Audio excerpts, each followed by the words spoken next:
Bonjour. Alors, vous êtes quelle équipe déjà? C'est marqué un peu partout. C'est marqué là, c'est marqué un peu là. Donc, RCA, grosse équipe. Ouais. Vous êtes combien? Cette année, on est 10. Un peu plus d'une dizaine, 12. Ouais, 12. 10-12. D'accord. Pas compter. Il y en a 5 qui finissent leur cursus de DUT. Et Ouais. il y en a 5 anciens qui étaient là l'année dernière, enfin qui étaient en DUT l'année dernière, qui continuent le projet avec les nouveaux. Ok. Et évidemment, notre mentor, Jacques Gargamel, Voilà. Qui part cette année a priori? Qui fait sa son dernière? départ. Il est plus que c'est une dernière année, donc Ouais. après... Il restera vite fait pour la succession, parce que pour le niveau administratif, il y a d'autres profs qui vont reprendre le flambeau. Ouais. Et donc là, c'est une année un peu de transition, donc il aidera beaucoup moins que les années précédentes, mais oui, il suivra aura un peu sa plus petite loin. touche. C'est ça. Ok. Du coup, vous êtes organisé comment? Parce que, est-ce que dans la fabrication de vos robots, vous avez une team spéciale pour la méca, une team pour l'élec, une autre pour la programmation? Dans l'idéal, c'est ce qu'on souhaitait faire, Ouais. mais au final, on est structuré d'une façon assez particulière, justement ce qui expliquait, il y a une partie d'anciens, donc il y a Jacques effectivement qui est un peu là pour, je pourrais dire chapeauter ça, mais en fait c'est plus pour donner un peu des directives ou faire une continuité dans le temps. On a les anciens qui sont là, mais qui sont moins présents que les étudiants qui sont en seconde année de DUT, en fait ils sont plus là pour faire une transmission du savoir. C'est par exemple généralement l'architecture, autant on refait des robots complets chaque année, mais l'architecture elle-même, quel composant fait quoi, etc., on essaie de garder quelque chose de constant et de faire chaque année une ou deux innovations. Par exemple, cette année on a des innovations, on pourra en parler tout à l'heure, comme la reconnaissance d'image avec les Raspberry Pi. Donc il y a toute cette partie-là. Et il y a aussi, par exemple, on va coacher au début d'année, ils ont déjà fait des cartes électroniques dans le cadre de leur DUT, mais c'est leur expliquer qu'est-ce qu'on utilise comme logiciel, comment utiliser, etc. Et après c'est un peu de faire du suivi. L'idée c'est on leur passe des éléments pour qu'après ils puissent faire les choses par eux-mêmes. Ok. Donc vous reconstruisez tous les ans entièrement les robots. Enfin, les robots partent de rien au départ. Et vous avez juste vous avez des retours sur les structures qui ont bien marché les années précédentes et vous pouvez Notamment les bases roulantes qu'on réutilise d'un robot à l'autre, parce que les dimensions sont souvent les mêmes d'un règlement à l'autre. Okay. Quelques brins de code comme les fonctions les plus basiques, avancées, l'asservissement, l'odométrie, etc. D'accord. Donc on récupère d'année en année, mais on refait toutes les cartes, l'architecture du robot est revue tous les ans selon le règlement, donc il y a énormément de travail. Et par exemple, est-ce que vous avez une ou deux personnes qui bossent sur l'odométrie spécifiquement et puis d'autres qui sont sur un actionneur en particulier et puis, Là, par exemple l'autométrie, vu qu'on utilise les mêmes moteurs, etc. chaque année, certes on va refaire le châssis, mais à côté de ça, une fois que c'est fixé dessus, etc., c'est une histoire de réglage de coefficients, etc. D'accord, vous gardez le même code. Des problèmes au niveau des compteurs incrémentaux, c'est des choses qui restent justement les mêmes d'année en année. D'accord. C'est plus les fonctions élémentaires, par exemple vider un distributeur, ce genre de choses, qui chaque année va être spécifique. Mais après, même au niveau du code, les fonctions de haut niveau restent les mêmes. Après, on fait des petits blocs à chaque fois, et après, qu'est-ce qu'on va faire dans le match? On assemble les blocs entre eux, et après, on fait une stratégie de match. Ok, vous avez un truc très modulaire en fait, genre chaque élément bosse indépendamment de son côté. C'est test unitaire, on fait fonction par fonction. Et d'ailleurs, c'est aussi des façons dans lesquelles on développe, on fait beaucoup de prototypage. Je pense que c'est une particularité de l'équipe. Il y a beaucoup d'équipes qui font de la CO, beaucoup d'équipes qui utilisent l'imprimante 3D. Nous, en fait, on a un peu l'idée, du moment où le règlement est connu fin septembre, début octobre, on commence tout de suite, on fait ce qu'on appelle des robots en carton. Enfin, ça peut être aussi avec des morceaux d'alu, etc. Mais l'idée, c'est... Nous aussi, on fait des robots avec du pistocol, shutterton, etc. pour faire tenir tout. On teste un peu, on a plein d'idées en vrac comme ça. Clairement, c'est du brainstorming. Et après, on teste, c'est bien ton idée, etc. Avant de commencer à faire une vue CAO, etc., on va peut-être commencer d'abord par voir si ça marche vraiment. D'accord. C'est comme ça, par exemple, que cette année, on a pu voir que les turbines, ça marchait très bien pour certaines choses, etc. Si on teste jusqu'au moment où le truc fonctionne, et après, là, on va commencer à dire vraiment comment on va inclure ça dans le système, quel robot va faire quoi, où est-ce qu'on va loger ça. Ce qui fait qu'on n'utilise pas de CAO, effectivement, pour faire nos robots. Et on a toujours comme idée, je sais que pour beaucoup d'équipes, ils vont se dire oh là là, mais nous on n'a pas commencé, c'est que nos robots, les cartes électroniques, on en voit en production en fait début décembre. C'est pour ça aussi qu'on essaie d'avoir un calendrier qui est vraiment costaud, et l'idée c'est que au moment de Noël, du Nouvel An, les robots puissent rouler. Donc vous avez même pour l'électronique, vous avez les cartes proto que vous faites avant. On a les cartes de l'année dernière qu'on se resserre tout simplement, qu'on réutilise pour tester les petites choses séparément. Puis ensuite, on les refait complètement. On les refait complètement parce qu'en fait les cartes sont dimensionnées de manière différente selon les années, selon la place, selon le prototype qu'on a fait. On a tel espace pour faire la carte de puissance. Mais surtout que par exemple la carte mère du gros robot, donc on l'a pas là parce qu'ils sont encore en train de travailler dessus, mais on voit la turbine qui passe à travers en fait. Donc on est obligé de faire un gros trou à l'intérieur. De la carte. Donc vous gardez le schématique, vous refaites on a tout le les routage schématiques.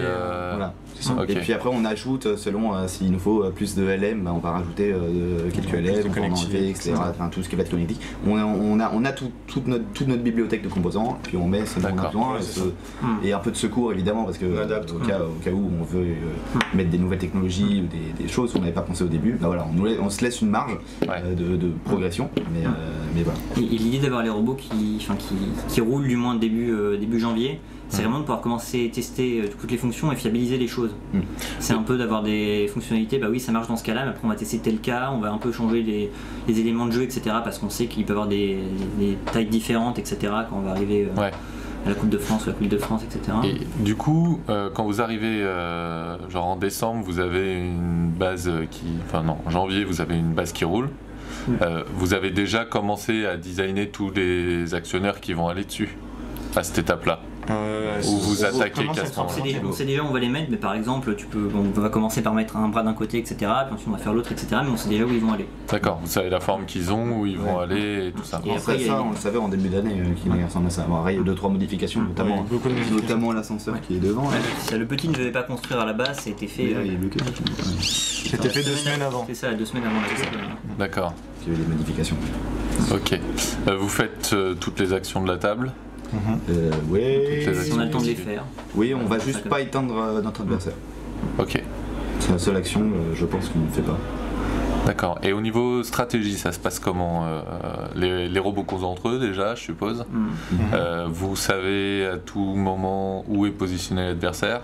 Vous avez une balise de détection. On a ça une se passe balise, comment donc on a donc là on a des récepteurs infrarouges Ouais, qu'on a juste voilà, avec du scotch. Et donc l'adversaire, on leur pose une petite balise ou des émetteurs infrarouges et tout simplement on arrive à avoir un angle de sa position et en fonction de s'il est prêt ou non, l'angle s'agrandit. Le cône est plus ou moins grand Ouais. ou large. Et à partir de ça, on en déduit où il est et ensuite on marche aux ultrasons derrière pour fiabiliser ça. C'est un double système en fait. L'idée c'est qu'on on a effectivement des capteurs, on va voir de l'autre côté. Là on les voit ici de ces deux côtés-là. ok. C'est des capteurs ultrasons bomber et l'idée en fait c'est de pouvoir doubler la chose et par exemple quand on est sur les bords du terrain Mhm. où il pourrait quand même avoir un robot adverse qui dans l'espace puisse rentrer, on se retrouve pas avec un élément de jeu en fait qui est à la hauteur des capteurs qui nous disent attention il y a quelque chose. Là on double l'information, si on connaissait si l'adversaire est dans cette zone là et si on a l'information double du cône qui est assez grande de réception, on déduit que l'adversaire est dans cette zone là et qu'en plus les capteurs nous disent qu'il y a présence, D'accord. dans ce cas on peut doubler l'information. Ok. Ça permet Ouais, de vous fiabiliser. sécurisez les. Ça évite un arrêt au milieu du terrain à cause d'un élément de jeu qui est un cube qui s'est baladé avec le terrain qui a bougé et on se retrouve bloqué dans le cube. Il y a un adversaire. Oui, c'est pas donc le cas. vous détectez en permanence, vous essayez de repérer les éléments de jeu qui sont à des endroits pas prévus aussi. On regarde, non. Oui, C'est bah, un cube au milieu, on va rentrer dedans. D'accord. sans aucun On scrupule. fait notamment des actions, notamment au niveau de là où on va faire de la dépose dans des distributeurs pour voir si effectivement il y aurait pas malencontreusement un cube qui se retrouve à ce niveau-là Ouais. et du coup après on fait des systèmes de déblocage pour essayer de dégager Ok. s'il y a un cube dissident qui s'est perdu sur la table. Au niveau des actions, on vérifie. Ouais. En déplacement sur le terrain de manière large, à part l'adversaire, on vérifie pas les éléments de jeu. Ok. Le scotch sur les. Là, tu m'as dit sur les capteurs infrarouges, c'est pour quoi? Alors C'est c'est pour le pour, protéger. Atténuer. c'est pas, ouais, voilà, c'est pour atténuer tout simplement la puissance de leur réception. Et D'accord. pour l'ajuster pour la distance en fait du robot adverse, pour pas qu'on ait trop de bruit, c'est ça. Enfin, je sais pas si je peux dire ça comme ça, mais oui, c'est ça globalement, c'est pour ajuster. Ouais, ça réduit la sensibilité des c'est ça, capteurs. ça réduit quoi. la Et du sensibilité. coup, Ok. le parasite est beaucoup Donc moins chaque présent. année, soit on en enlève, soit on en remet, soit. Alors, il y a 2-3 D'accord. tests. Faites qui sont les faits. réglages C'est ça. Les réglages d'intensité au scotch. des capteurs au scotch. Et ouais. Pas mal.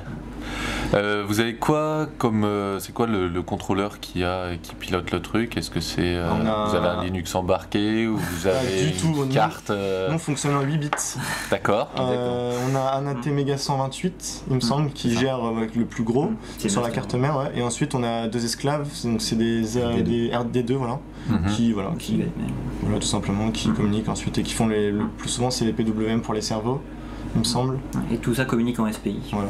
D'accord. Donc pourquoi est-ce qu'on fait ça? C'est tout simplement parce qu'il faut dire qu'effectivement les étudiants là que vous avez à côté de vous, ils sont en deuxième année de DUT GE2I Ouais. et en DUT GE2I, enfin du moins dans notre IUT à la ville d'Avray, on apprend la T-Méga dès la première année, dès le premier semestre. Et l'idée en fait c'est un peu de voir ce qu'ils ont pu utiliser, les éléments qu'ils ont pu voir dans leur contexte scolaire, dans le contexte associatif qui est RCVA, et qu'ils viennent déjà avec des bases et qu'ils puissent eux-mêmes commencer à tester en début d'année quand ils vont faire le prototype, qu'ils puissent être indépendants là-dessus. Ils ont appris sur ATmega 7, nous ATmega 128 c'est la même architecture, et c'est quelque chose qui, je puis dire, qui est prouvé. Certes, ça peut paraître obsolète maintenant quand on s'était posé la question par des parents qui sont sur du STM32, l'architecture ARM avec des OS temps réel, etc. Ouais, mais pour ce qu'on veut faire, ça nous suffit. Ouais, c'est pas nécessaire de faire un truc plus gros, quoi. C'est ça, il y a toujours ce que je te disais tout à l'heure, l'idée c'est mettre 2 ou 3 innovations par an, qu'on va bien fiabiliser, après qu'on va essayer de documenter pour que les suivants puissent reprendre, etc.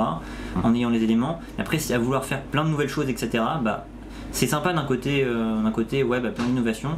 Et on a aussi comme objectif d'avoir effectivement un robot fiable et qui roule à la coupe. Donc je vois plein d'équipes qui arrivent avec leur robot qui est encore en kit, qui sont en train d'imprimer les pièces, etc. C'est une autre vision de la coupe. Moi aussi, ça me plairait un peu comme un type hackathon, etc. où tu arrives, etc. Tu commences sur place. Après, nous, c'est quand même de faire un robot qu'on commence longtemps avant la compétition, et du coup, l'idée, c'est vraiment effectivement d'avoir quelque chose qui soit fiabilisé. Et après, pour autant, c'est aussi une nouvelle technologie. Par exemple, là, vous avez peut-être montré. Je pensais à la caméra. Donc là justement c'est peut-être commenter. Du coup c'est une balise tout simplement. On sait que sur le terrain on a divers éléments de jeu. Donc par exemple il faut construire des tours de cubes avec un certain pattern. Et donc ce qu'on s'est dit c'est tout d'abord on pensait déjà mettre tout simplement un capteur de couleur sur le robot. Après on s'est dit pourquoi pas éviter d'aller faire cette tâche par le robot et faire ça dès le début pour que le robot ait l'information. Donc on a fait une petite balise. Donc c'est une Raspberry tout simple à l'intérieur qui communique en XBee avec le gros robot. Voilà, donc on a une batterie toute simple et on fait de la reconnaissance de couleurs. On a un objectif et on a un laser ici. Donc le laser il permet de pointer directement sur le tiercé qu'on affiche. D'accord. Et donc on se cale au milieu et là à partir de là on a de la reconnaissance sur les 3 couleurs qui sont faites. Le gros robot. Vous avez un OpenCV sur la Raspberry. Voilà exactement, on fait du OpenCV. Ok. C'était une bonne découverte en tout cas pour nous. Et donc ça a été fait. Est-ce qu'il y a un étudiant qui s'est mis là-dessus et qui l'a fait entièrement, ou est-ce que j'ai travaillé avec quelqu'un d'autre qui est au RCVR, il est pas là, il s'appelle Alexandre, et on a travaillé dessus, on s'est mis dessus début décembre. Au début. Et on connaissait pas du tout Linux, on connaissait pas du tout OpenCV, tout ça. Python j'en avais fait un petit peu mais pas du tout, enfin vraiment pas beaucoup.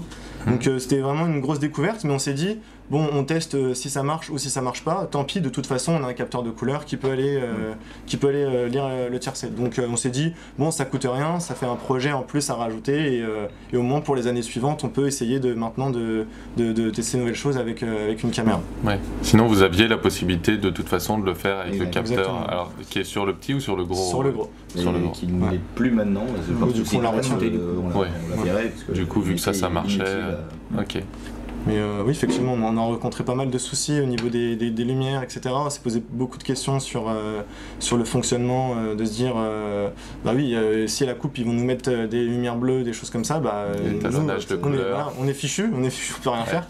Et oui, on a réussi à trouver des petites astuces, on a fait des petits asservissements sur des couleurs, on a essayé de faire comme on pouvait et ça s'est avéré vraiment très content du rendu. Oui, très fiable. Très fiable, il fait jamais de faute, donc on est assez content de ça. Et donc voilà. Donc je vois qu'il y a une balise XBee, vous communiquez. Tous vos robots communiquent en XBee? Tout communique en XBee. D'accord. C'est ça. Ok. 2 caméras plus le panneau domotique. C'est ça. Oui, son état. On a le panneau domotique qui ressemble à un miroir infini cette année. On a donc la petite abeille avec le petit dard au bout. Et on a une autre caméra aussi qui est sur le mât central et qui lui sert à faire de la détection de croix, donc les croix présentes sur le terrain. Donc une fois qu'on avait terminé ça, on s'est dit pourquoi pas continuer dans la lancée et essayer d'avoir le plus d'infos possible sur le terrain. Et pareil, elle est fonctionnelle. Je pense qu'on va essayer de peut-être faire une démo cet après-midi. Même équipe de développement sur ce truc-là. C'est ça, on s'est mis dessus. Et 3 personnes, il y a Jean qui vous a rejoint. Globalement. Et 2 personnes et demie qui ont bossé vraiment là-dessus. C'est l'un des projets où il y a vraiment eu une équipe basée là-dessus. Donc Maxime qui en fait partie. Et pour le reste, ça a été beaucoup de tâches par-ci par-là. Dans l'électronique, tout le monde a plus ou moins mis la main à la pâte. maths, dans la programmation aussi, chacun a fait des morceaux de code, des Toi, choses par exemple, qu'il a vérifiées. Moi j'ai créé l'algorithme de prise des cubes et de quelle couleur on enlève, quelle couleur on prend, comment optimiser la dépose, le temps de dépose avec en fonction des rotations du plateau en fait. Il y a pas mal de choses à faire, c'était en fait un travail qui a été très compliqué parce qu'il y avait énormément de possibilités, mais qui au final représente un gain de temps de 2 secondes à mon avis sur le terrain. Mais 2 secondes c'est 2% du temps, donc en fait c'est vachement important. Voilà, après j'ai fait d'autres choses, mais voilà, j'ai programmation, électronique, assistance sur la mécanique évidemment, dès que quelqu'un a besoin d'aide, on est là. Donc voilà, c'était plutôt polyvalent, mais chacun a quand même fait des choses et on est très fiers de notre robot parce que c'est justement la construction de chaque personne a fait quelque chose, on a tout assemblé, derrière ça marche, donc c'est super gratifiant. Ok. T'as parlé d'impression 3D tout à l'heure pour les autres équipes. Est-ce que vous en avez, vous, dans votre robot? De manière générale, comment est-ce que vous construisez vos robots? Est-ce que vous usinez vous-même vos pièces? Est-ce que c'est que de l'alu usiné, ou est-ce que vous mélangez un peu les méthodes? Est-ce que pendant votre phase de préparation, où tu m'as dit que vous faisiez plein de petits prototypes, est-ce que à cette étape-là vous utilisez des méthodes style découpe laser, impression 3D voilà. Alors pour la partie prototypage, ça peut nous arriver d'utiliser imprimante 3D. Donc on n'a pas au propre dans l'association, mais vu qu'on est basé au sein de l'IUT de Ville d'Avray, on a accès à plusieurs imprimantes, les pôles de recherche qui en ont, et notre département qui en a une aussi mutualisée avec le département de génie mécanique et productique. Donc on a accès à des imprimantes 3D. Après pour les robots en eux-mêmes, une fois la prototypage est fini, quand on les crée, on n'a pas eu l'occasion pour l'instant d'utiliser. Pour une question, je pense aussi simplement de temps de développement, parce que ça prend quand même aussi du temps de concevoir ça, et qu'on a quand même effectivement la chance d'avoir accès à l'atelier de notre département, donc qui est assez rudimentaire parce qu'on a le département du GE2I, c'est un département d'électronique à la base, donc c'est un petit truc avec un tour, une fraise, une perceuse à colonne et un massicot pour découper les plaques d'alu assez fines. Après, s'il y a des trucs plus costauds à faire, on a quand même la chance d'avoir effectivement un département de mécanique à côté qui a un énorme atelier, mais on n'a pas forcément les compétences pour utiliser toutes les machines, en plus c'est une qui peut être aussi assez dangereuse, mais après on a aussi il y a du personnel qualifié qui est disponible, même des étudiants de GMP qui peuvent aussi nous aider là-dessus, pour nous donner des conseils. Donc on a accès à ça. Et effectivement, on n'utilise pas trop d'impression 3D, mais c'est plus pour une question de méthode de développement, ce que je t'expliquais. Si on ne fait pas les robots en CAO, on prototype rapidement, et une fois que le prototypage est fait, on passe directement à la phase d'assemblage.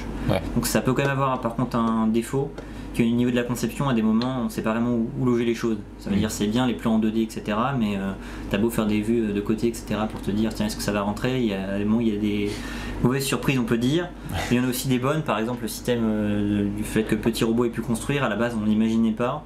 Et c'est effectivement, on s'est dit tiens, il y a la possibilité. Et l'ascenseur qui est là, il n'était pas du tout prévu, comme on l'a dit, on l'a rajouté 2 semaines avant. Et au final, on avait la place. Et on n'avait pas du tout prévu ça à l'origine. Donc, Et en termes de stratégie, ça a changé beaucoup de choses au niveau de la coupe, parce que le fait de pouvoir se dire que si le gros robot ne pouvait pas faire une action et construire un moment, au moins il peut déposer les éléments de jeu à un endroit précis.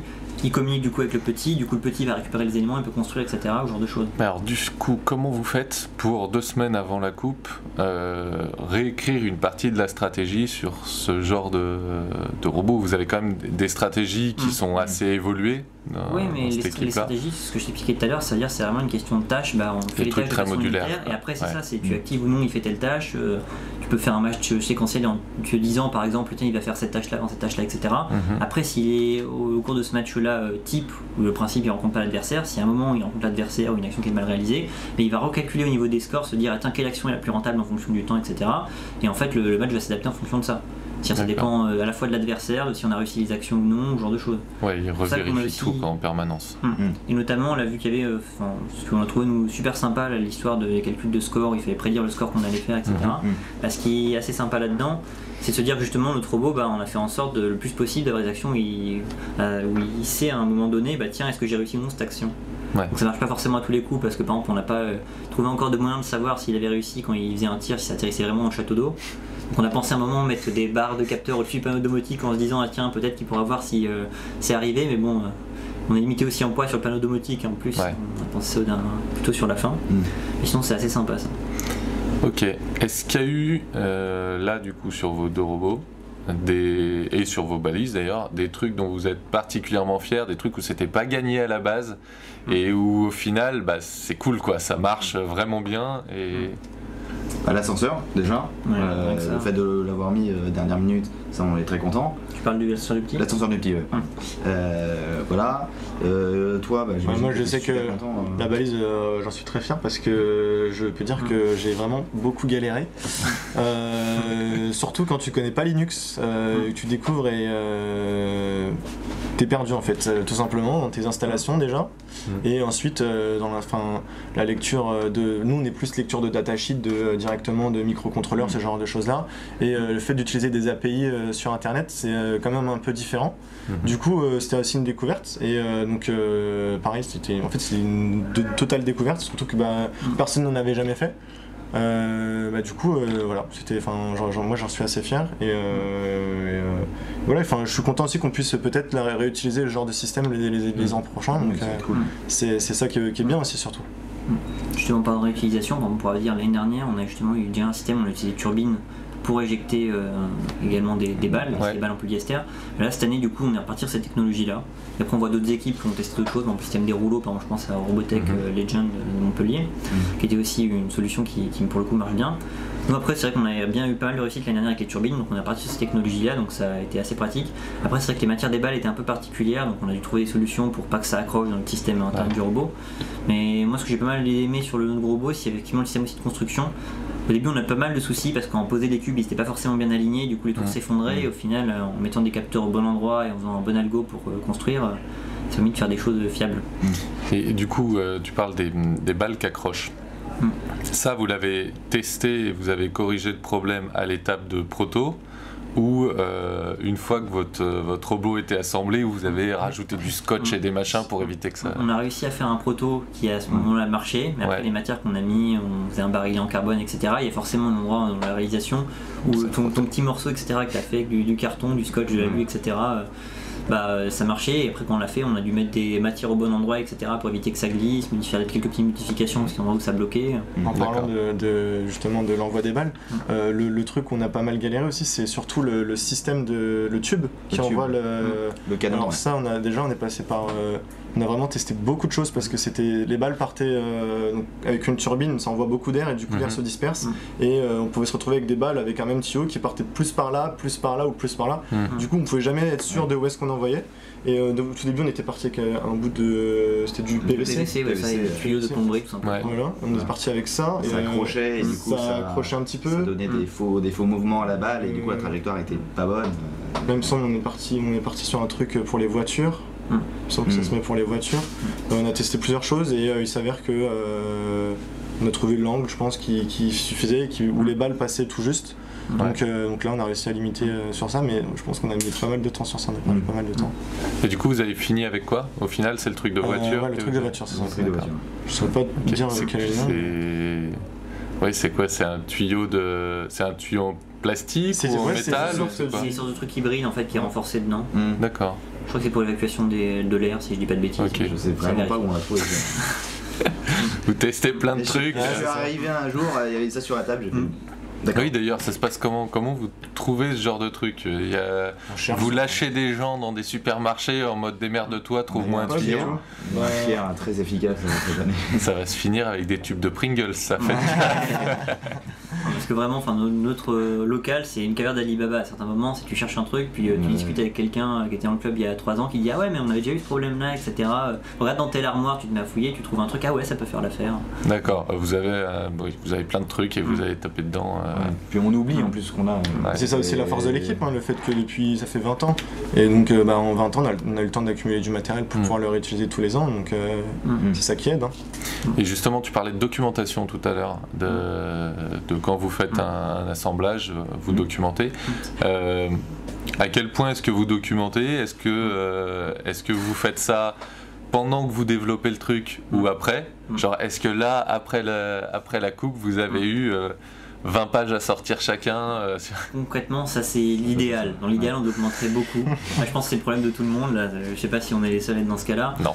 Là, la particularité, c'est que les étudiants ils participent pas dans le cadre d'un projet scolaire, c'est vraiment une situation à côté. Donc, ça veut dire que et ça, là donc ça va changer, c'est que nous le but c'est quand même effectivement que les robots roulent pour la coupe. Donc après effectivement si on a du temps après on peut en profiter. C'est notamment on a fait ça certaines années pour des systèmes, par exemple on a fait un système de débugage justement utilisant les XB pour avoir un retour sur PC. Autre chose là les étudiants ont eu l'occasion de le faire. Il y en a d'autres on n'a pas forcément l'occasion. Après je sais pas si Maxime aura le temps de le faire pour sa Raspberry Pi avec Alexandre, mais c'est le genre de choses, il y a ça, mais aussi une transmission du savoir. Par exemple un étudiant qui peut revenir même s'il est en école d'ingé ou en active pour aller expliquer comment il l'avait fait. Ouais. C'est aussi on privilégie l'humain, même si idéalement il faudrait faire la documentation. Après c'est vrai qu'on fait tout ça comme passe-temps. Vous avez quand même une série de pages avec un peu de doc sur vos trucs. Ouais, chaque année, notamment les cartes sont reprises. Les cartes sont bien documentées. Chacun de nos composants sont classés. Enfin, on a vraiment un classeur avec sur les cartes. Sur les cartes, on est vraiment obligé de bien documenter puisque déjà dès le début de l'année, puisque dès qu'elles sont faites, on va devoir beaucoup s'en servir et dès que quelqu'un a besoin de débrancher quelque chose, si c'est pas où ça doit être mis, il y a tout un classeur de connectiques depuis des années, tous les classeurs de composants, de quel voltage mettre, etc., comment fonctionnent les cartes Traco, etc. C'est-à-dire que même quelqu'un qui n'a pas participé finalement à la construction des cartes, ce qui est possible, parce qu'on a fait chacun des choses différentes, parce qu'il y a beaucoup de choses à faire, il doit pouvoir prendre ça et pour comprendre et pouvoir du coup utiliser ce que les autres ont fait d'une manière plutôt simple. D'accord. Mais ça évite, ça fait du coup une bonne cohésion d'équipe parce que chacun peut travailler sur ce qu'il veut. Parce que comme c'est compréhensible. Alors, je vais en venir à la question que tout le monde se pose. Je pense que vous la voyez venir. Qu'est-ce qui s'est passé en phase finale? Qu'est-ce qui vous est arrivé? Je l'ai dit un petit peu après le match, j'ai dit on avait commenté une ligne de code. Ouais. Alors, apparemment, ça s'est reproduit hier. On hésite beaucoup sur les causes de ce qui s'est passé.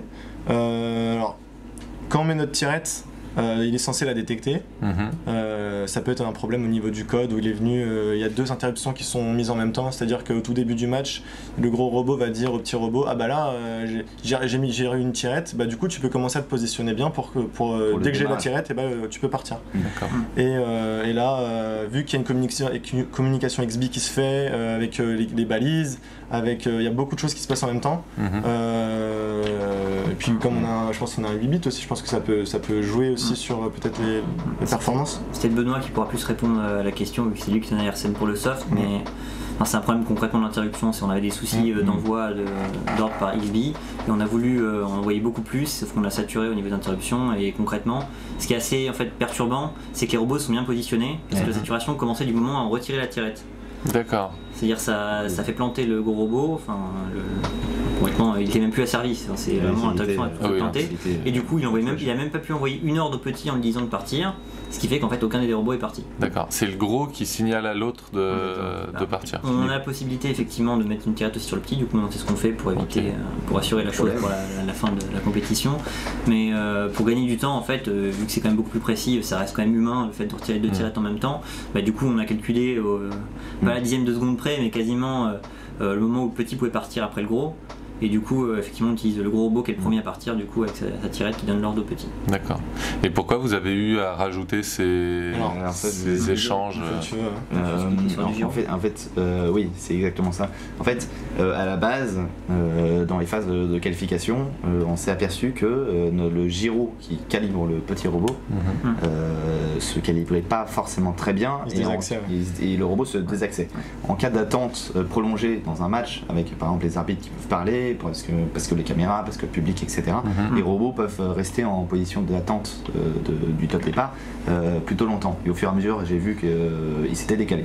Donc j'arrive en arrière-scène en disant, on peut avoir un problème, il se désaxe, donc il va rater l'interrupteur, il va rater l'abeille, ça va avoir des conséquences énormes. Et donc on a réglé ce problème avec en augmentant en fait le temps de calibrage du gyro pour qu'il soit beaucoup plus précis. Suite à ça, j'en étais où? Oui. À un moment, c'était pas. Du coup, on avait fait ça, mais il s'était pas positionné, il me semble. Oui. Du coup. Après, j'arrive en quart de finale et je positionne les robots. j'attends un maximum de temps avant de mettre la tirette parce que pour que le gyro se prenne le temps, et je pose ma tirette. Sauf que le petit robot ne se met pas en position de départ. Pour une raison que j'ignore et que nous ignorons, et c'est encore les problèmes qu'on a eu là. Moi je ne sais pas pourquoi il ne s'est pas mis en mode. Donc je demande aux arbitres si je peux recalibrer les robots, ils m'autorisent, je leur suis la demi-finale. J'arrive en arrière-scène, 3 minutes entre chaque match. J'arrive en arrière-scène et je dis les gars, le petit robot il a failli pas démarrer. Gros problème, il faut absolument régler ça. Et donc dans ce cas-là, Benoît se dit, bah voilà, il nous explique l'interruption, etc. Il nous dit il doit y avoir un problème de communication entre les deux robots, donc je vais augmenter la communication entre les deux robots, et c'est en fait cette communication augmentée qui a créé un choc de données, ce qui fait qu'en fait les données étaient visibles, et du coup les robots n'ont pas... Il y avait la saturation tout simplement au niveau du buffer, et puis... Pour expliquer aussi pourquoi est-ce qu'on a un gyro sur le petit robot, en fait, sur le gros robot on a la place de mettre deux codeurs incrémentaux en dessous, donc je sais pas si on arrive à voir, et sur le petit pour une question d'espacement, forcément vu que le périmètre est plus réduit, en fait on a un seul codeur incrémental au milieu, et un gyro, savoir le déplacement, donc là ça permet déjà de savoir ça, mais effectivement on utilise le gyro en plus pour doubler, pour l'orientation effectivement. Et du coup il y a une question de temps en fait pour pouvoir vu que là c'est de la physique qui retourne, etc. Du coup on va pouvoir, plus on a de temps en fait pour calibrer le capteur, le gyroscope, mieux la précision sera dans le temps. C'est le calcul du biais en fait. Et vous vous recalez régulièrement. J'ai vu que l'année dernière vous aviez bien expliqué que vous utilisiez tous les moments que vous pouviez pour vous recaler. L'endroit où on récupère des éléments sur la table, donc des choses fixes, ça peut être sur des bordures, également en dynamique avec des lasers en fait qui sont assez précis. Qui calcule la distance en fait entre nous et le terrain, et du coup ça nous recalibre en Y puis en X selon le bord du terrain. Sur les cubes aussi. Et puis du coup voilà, on a notre calibrage qui se fait dès qu'on soulève des cubes, bah, finalement on peut voir le terrain derrière, le bord derrière, et du coup boum, on prend l'information. Ok. Après, bien sûr, il faut analyser l'information. Si justement il y a un élément qui s'est disséminé sur le terrain, pas se dire ah tiens on a un décalage d'1 mètre en X, trop etc. incohérent. Donc il y a ça ou... C'est ça, vous avez une marge dans laquelle c'est pris en compte. Et... Le décalage va rarement se faire de plusieurs centimètres. Il va pas... C'est d'où l'importance d'avoir si je puis dire, un asservissement déjà fiable. Fiabilité, au niveau de la base roulante, c'est vraiment le plus important. Moi, si je dois donner un conseil à des gens qui débutent, c'est vraiment bosser en premier la base roulante, brûler l'odométrie, l'asservissement pour avoir quelque chose d'extrêmement fiable et pouvoir construire après. Il ne faut pas vouloir tout faire, etc. Il y a Coffee Machine par exemple qui cette année avait un robot avec un bon asserve et un servomoteur comme actionnaire. Voilà, très bien. Donc c'est un bon exemple et ils ont fait un plutôt bon score. Ouais. Et l'année prochaine ils seront encore meilleurs parce qu'ils auront déjà des bases qu'ils pourront réutiliser. C'est vrai parce qu'on avait aussi beaucoup d'équipes qui venaient nous voir pendant la coupe, nous demander ah oui pourquoi vous êtes aussi bien calibré, quels sont vos conseils pour bien commencer à faire un robot, etc. Et vraiment le premier conseil c'est ça, parce que ça te permet d'avoir ensuite de pouvoir au moins être précis sur ce que tu veux faire par la suite. Il faut pas avoir un robot couteau suisse qu'on peut faire en un an, il faut vraiment essayer de ce qu'on parlait, essayer de faire par bloc. Tu fais d'abord ta base roulante efficace, ensuite tu vas faire une architecture, quel micro tu vas choisir ou autre. Et ensuite tu développes des fonctionnalités en plus, tu peux faire un réseau de communication. Peut-être limite commencer par un seul robot si effectivement les ressources sont limitées, comme je pense que c'est le cas de la plupart des équipes, pour fiabiliser la chose. Trognon est un bon exemple, ils ont un seul robot et il est performant, on le voit. Et pourtant ils n'ont pas essayé de faire de robots qui auraient pris en fait du temps, et finalement ça aurait été moins fiable. Il y a eu pas mal de changements cette année dans les règles par rapport à l'année précédente, donc notamment l'abeille, le panneau, le fait d'avoir à estimer ses points, la durée du match. Est-ce qu'il y a des trucs qui vous ont... que vous aimeriez revoir l'année prochaine, qui étaient vraiment sympas? Personnellement, l'estimation des points, je trouve que c'est une super bonne idée. D'une part parce que ça oblige effectivement à faire une vraie intelligence du robot, qui sache qu'est-ce qu'il a réussi à faire, etc. Il y a ça. Et également le fait que pour le public, c'est super sympa à voir. Parce qu'après, il y a un peu le défi de se dire ah tiens, moi je pense qu'il a fait tant, est-ce qu'il a bien compté comme ça? Ça rend la chose plus lisible. Ça et le panneau, effectivement, nous on l'a pas fait cette année, mais il y a des équipes qui l'ont fait, qui affichaient le score dessus. Pour ça, faut qu'il soit allumé, c'est un peu le problème. Mais Je trouvais ça hyper sympa. Mais les balises du coup aussi. Enfin, je trouvais ça bien de pouvoir. Je sais pas, il me semble pas qu'il y en avait tous les ans. Le mât de repérage central. Le mât de repérage central, ouais, le mât de repérage central, c'était différent. C'est très bien aussi. C'était une avancée que finalement peu d'équipes ont utilisée, même en européen. Mais en fait c'est énorme, ça permet de faire plein de choses. Voilà, il y a plein d'idées qui peuvent surgir et je pense que le laisser c'est une très bonne chose parce qu'au fur et à mesure des années, des gens vont essayer des trucs et finalement c'est un espace de jeu supplémentaire où on peut s'éclater dessus. Parce que forcément ça va amener beaucoup plus là, comme nous on a fait, de la reconnaissance. Je parlais avec d'autres équipes qui ont fait pareil et ça peut amener, si on leur laisse encore un peu de temps, je pense, amener à faire beaucoup plus de trucs, détecter des éléments, avoir plus de bons jeux, je pense. Ouais, parce qu'on a une vue beaucoup plus du dessus et du coup on peut vraiment voir tous les éléments en même temps. C'est ça. Bah nous en plus on a mis comme pas mal d'équipes une GoPro sur ce mât pour avoir une vidéo de nos matchs et pouvoir débugger parce qu'avec la vision satellite qu'on a qui est pas forcément toujours présente dans le live parce que les caméras changent etc. Du coup on peut vraiment voir ce qui s'est passé et résoudre les problèmes, voir si on s'est décalé, s'il a mal pris le cube, si la ventouse a lâché, si voilà tout ça se voit très bien finalement en arrière-scène et ça permet de régler pas mal de soucis. Il y a un autre aspect en plus, si on pense un peu moins à nous qui avons une base d'une formation d'électronicien, il faut dire qu'il y a aussi beaucoup d'équipes qui arrivent ou s'ils ont une formation de software à la base et ça ouvre aussi de nouvelles perspectives, je veux dire justement la reconnaissance d'images etc. Il y a plein de choses qui peuvent être faites en plus. Je pense qu'il y a des équipes aussi qui vont décider à ce moment-là de dire on va pouvoir aussi localiser l'adversaire avec ça etc. Ça apporte un nouvel aspect en plus qui fait que ça ouvre la couche, je pense, à plus de gens. Ouais. Ok. Et merci beaucoup. Merci à vous. Et puis bonne fin de Coupe d'Île-de-France. Merci.